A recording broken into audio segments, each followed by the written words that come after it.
Amin'ny fifaliana indray ravana no anolorana ny mofinaina ao antsika amin'ity zoma 20 volana novambra taona 2024 ity. Ivavaka isika.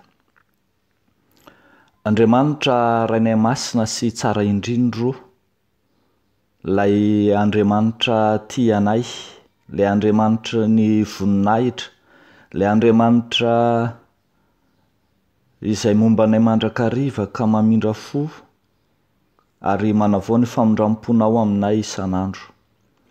Ny dera sy ny laza ny voninahitra ho anao, Andriamanitra ray sy zanaka fanay masina. Ankehitriny kosa izahay raha hiomana handre hamaky ny teninao dia avozy ny fonay sy ny sainay, ny fanahinay Andriamanitra ho vonina handray marina zay ambara ny teninao. Dia amin'ny anaranao Jesoa, ilay Andriamanitra ray, zanaka fanay masina, nanaovanay izany vavaka izany. Amen. Ny epistily nosoratan'i Joda, 420 sy ny 520 no mofinaina voalahatra ho antsika anio ry havako.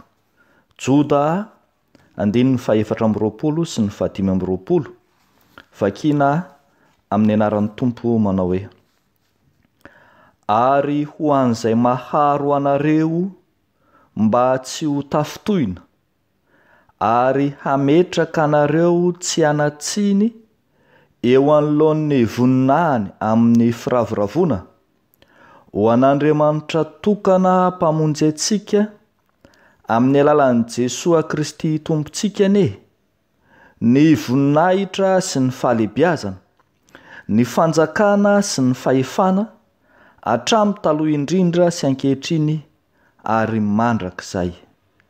Amen. Ray masino, manamasinanay amin'ny fahamarinana, ny teninao no fahamarinana. Amen. Ho ampitomboana mandrakarivo aminareo anie ry havako ny fahasoavana sy ny fiadanana avy amin'ilay Andriamanitra ray sy Jesoa Kristy Tompontsika. Amen. Rehefa mandinika ity epistily nosoratan'i Joda ity isika ry havako, dia mahita fa ity eto amin'ity 420 sy 520 ity dia tazana fa miova fenitra ny mpanoratra, atao manana maso na fijery mitodika amin'ny Andriamanitra na ny fahalebiazan'Andriamanitra, na koa aza azo lazaina fa maneho ny maha izy azy an'Andriamanitra mihitsy. Ny mpanoratra ity famaranana ny epistily ity, raha oharina amin'ireo izay andininy maro eo aloha izay miresaka ireo sokajon'olona masika mitondra fanoherana ny filazany tsara, ireo toe-javatra mampalahelo samihafa, dia toa fijery mitodika amin'Andriamanitra ny voninahitra kosa no ambarany 420 sy ny 520. Eo amin'ireo 102 ireo no hitazanantsika sy atarafantsika ny maha izy azy an'i Kristy. Ny maha izy azy an'i Kristy voalohany, i Kristy lay fahasoavana maharo, i Kristy lay fahasoavana maharo. Eo anatrehany aizin'ny fahasiahan'ny zanak'olombelona, ny olombelona masika, eo anatrehany fanjakan'ilay ratsy, eo anatrehany fisian'ny asan'ny maizina samihafa, misy mihitsy aza raha ny voalaza eo amin'ny 1 hatramin'ny 720 eo anoloana, ny fanjakan'ny apostazia, zany hoe tsy inona tsy akory fa ny fanoherana na ny fandavana na ny fialana amin'ny finoana, fialana amin'ny fampianaran'ny filazany tsara, fitarihana ny olona hiala ao amin'ny Tompo. Eo anatrehan'izany aizina samihafa izany no miseho ny voninahitr'Andriamanitra lay manafaka, ny voninahitr'Andriamanitra lay maharo ka itenenany hoe aro an'izay maharo anareo mba tsy ho tafotoina, tsy ho tratran'ny apôstazia, hiala amin'ny finoana, tsy hanatsiny hanohitra ny finoana any Kristy. Ambara riavako malala fa miseho amin'ny fiarovany, ny dikany hoe maharo mantsy de hoe miaro na miambina, koa miseho amin'ny fiarovany ny olony ny fahasoavan'Andriamanitra ao amin'ny Kristy. Lay fahasoavana ao amin'ny Kristy no afaka hiarovana ny mpino tsy ho tratran'ny fandavana ny finoana, tsy ho tratran'ny fanoeram-pinoana ka tonga azy ny mpino zany ho tafotoina na hanatsiny sanatr'in'izany. Riavako malala, tena afaka miady ny ady tsara ny finoana ny mpino, saingy tsy ho afaka hiady irery ary tsy ho tafavoaka samy irery amin'ny herin'ny tenantsika manokana na amin'ny ezaka manokana ataon'ny tena mba tsy ho anatsiny na mba tsy ho tafotoana. Ambara fa tsy maharo tena ny mpino, koa i Kristy lay fahasoavana maharo no miaro azy tsy ho roboka na ho tafaroboka amin'izany. Fa ambara koa fa tsy misy hery hafa akoatran'ny Kristy lay fahasoavana maharo eto ambonin'ity tany ity, afaka hiaro ny mpino eo anatrehan'ny fandavana finoana, fa ilay Kristy fahasoavan'Andriamanitra irery ihany izay mitahiry antsika ao amin'ny fitiavany no afaka miaro antsika. Noho izany asan'ny Kristy no miaro antsika, fa andraikitsika koa ny mitoky amin'ny Kristy.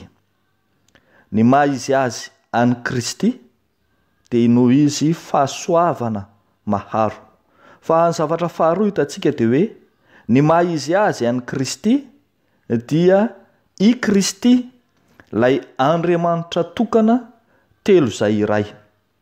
Andriamanitra tokana telo zay iray, zany hoe miresaka ny Trinité zany ny soratra masina eto amin'ny teny izy hoe ho an'Andriamanitra tokana mpamonjy antsika amin'ny alalan'i Jesosy Kristy tompontsika ane.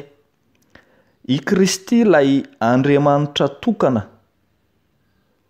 miseho amin'ny endrika telo, amin'ny persona telo ho ny filazantsika azy, ka ny antsoina hoe Trinité dia ny fanehoana ny persona telon'Andriamanitra, ary ao amin'ny izany persona telon'Andriamanitra izany no ahitantsika lay Andriamanitra tokana miseho amin'ny endrika telo, samy manana ny fombany kanefa miombona ho iray. Ny Trinité dia lay Andriamanitra tokana miseho amin'ny endrim-pamonjena telo arak'izay haintsika rehetra hatramin'izay dia ny hoe Andriamanitra iray mpahary, Andriamanitra zanaka mpamonjy, ary ny Andriamanitra fanahy masina lay mpanazava. Arak'izany lay andraikitra lay persona zanaka, lay persona Jesosy Kristy mpamonjy no asongadiny ty mofinainantsika ity. Ambara amin'izany fa miseho ao amin'ny Trinité, ao amin'ilay Andriamanitra telo zay iray, ny maha izy azy any Jesosy Kristy mpamonjy. Araka izany tsy misy ny mahavonjy tena fa asan'Andriamanitra ao amin'ny Jesosy Kristy ny famonjena. Noho izany i Jesosy Kristy no ambara ny soratra masina fa hany mpamonjy, ho ny voalaza hoe ho an'Andriamanitra tokana mpamonjy antsika amin'ny alalan'i Jesosy Kristy. Noho izany tsy misy azontsika hidododona hitadiavana famonjena eto amin'izao tontolo izao. Tsy misy azontsika hianteherana sy hitokisana anantenantsika famonjena amin'izao tontolo izao, ho famonjena sadasada sy mamitaka ihany no hitantsika sy azontsika amin'izao tontolo izao, fa ao amin'ny Kristy ilay antony famonjena sady nanatanteraka ny famonjena, lay Andriamanitra no hany anorenana ny finoantsika. Maizy azy any Kristy mihitsy mantsy ny mizara famonjena. Farany ravako malala izay hitantsika amin'ity mofinaina ity dia ny hoe ny maizy azy any Kristy dia hitantsika taratreto fa any Kristy ny voninahitra, ho ny voalaza manao hoe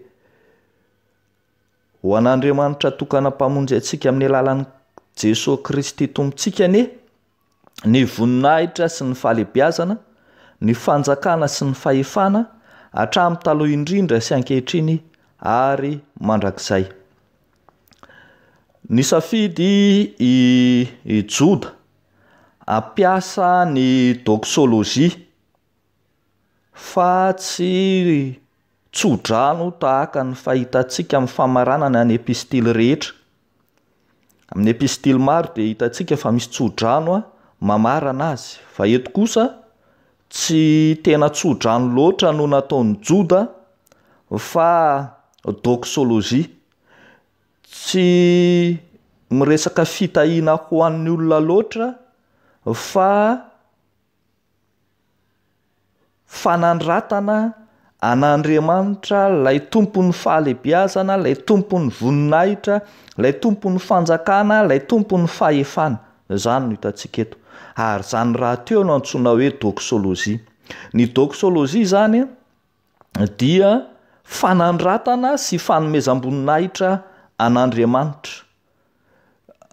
Tsy vao i Joda akory no nampiasa an'io, fa ny doxologie dia fomba fanao tany amin'ny liturgie jiosy tranainy dia efa nisy an'izany, fanandratana ny voninahitr'Andriamanitra, fanindrahindrana an'Andriamanitra. Efa hitantsika ohatra any amin'ny testamenta taloha Mosesy manao an'izany, hitantsika any amin'ny vavaka izay ataon'i Davida, Davida nanao an'izany, ary dia notohizan'ny fiangonana voalohany izany. Ary hitantsika ohatra ny fampiasantsika ny vavaka nampianarin'ny tompo dia hitantsika fa notohizan'ny fiangonana izay ampiasaintsika mandraka ankehitriny zany, notohizan'ny fiangonana amin'ny doxologie zany, na dia tsy tena hitantsika eo amin'ny soratra masina loatra aza tao amin'izay nampianarin'i Jesosy amin'ny Mateo 9 ohatra, dia isika fiangonana no nanohy an'ilay vavaka hoe fanao ny fanjakana sy ny hery ary ny voninahitra mandrakizay. Tena fanao ny fiangonana ny doxologie na ny fanandratana an'Andriamanitra. Ary dia notohizan'ny fiangonana réformé tateoriny zany ka nanasongadinana ny mahazava-dehibe ny fiangonana réformé, ny foto-kevitra réformé, foto-kevitra protestanta lehibe ny amin'ilay hoe soli deo gloria, izay mahazatra antsika amin'ilay hoe an'Andriamanitra irery ihany ny voninahitra izay ampiasaintsika fiangonana mandraka ankehitriny koa aza rehefa manao fanompom-bavahana sy mamarana ny fanompom-bavahana isika. Ravako malala aseho anatin'izany rehetrarehetra zany fa tsy fombafomba na ritoaly na liturgie fotsiny ny fanandratana an'Andriamanitra, fa tena fanasongadinana ny maizy azy an'Andriamanitra, ny fahalebiazan'Andriamanitra. Izay hitantsika eto moa dia ny voninahitra, ny fahalebiazana, ny fanjakana, ny fahefana amin'ny vanim-potoana rehetra, ny taloha, ny ankehitriny ary ny hoavy dia an'Andriamanitra avokoa. Ka zava-dehibe tsy mandeha ho azy amin'ny famaranantsika ny fanompom-bavahana ry havana ny fitenenana manao hoe ho an'Andriamanitra irery ihany anie ny voninahitra, fa ampiaritsika amin'ny zavatra rehetra izay atao koa mba tsy hahatonga antsika hirehare ho amin'ny tenantsika, fa hiteny mandrakariva hoe ho an'Andriamanitra ny voninahitra amin'izay rehetra vitantsika.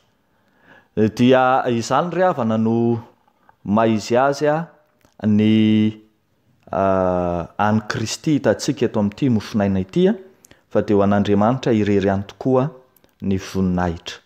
Amen. Ivavaka isika.